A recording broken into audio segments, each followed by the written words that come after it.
नमस्कार। नेपाल टेलिकमको नयाँ विज्ञापन आइसकेको छ र आजको यो भिडियोमा म हजुरहरूलाई यो विज्ञापन सम्बन्धी सम्पूर्ण जानकारी भन्नेछु। यो भिडियोलाई अन्तिमसम्म हेर्नुहोला। हजुरहरूले एनटीसी को ओल्ड क्वेसन कलेक्सन चाहनुहुन्छ भने कमेन्ट बक्समा एनटीसी भनेर कमेन्ट गर्नुहोला। र जाउँ विज्ञापनतर्फ। हजुरहरू चौथो तह अथवा छैटौं तह कुन तहको तयारी गर्दै हुनुहुन्छ?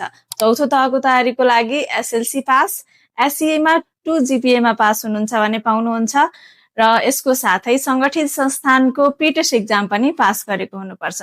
यसको साथै छैटौं तहको तयारी गर्न चाहनुहुन्छ भने छैटौं तहमा प्रशासकीय अधिकृतको लागि चाहिँ जुनसुकै विषयमा ब्याचलर पास हुनुहुन्छ भने पाउनुहुन्छ र लेखा अधिकृतको लागि चाहिँ हजुरले म्यानेजमेन्टमा ब्याचलर पास गरेको हुनुपर्छ।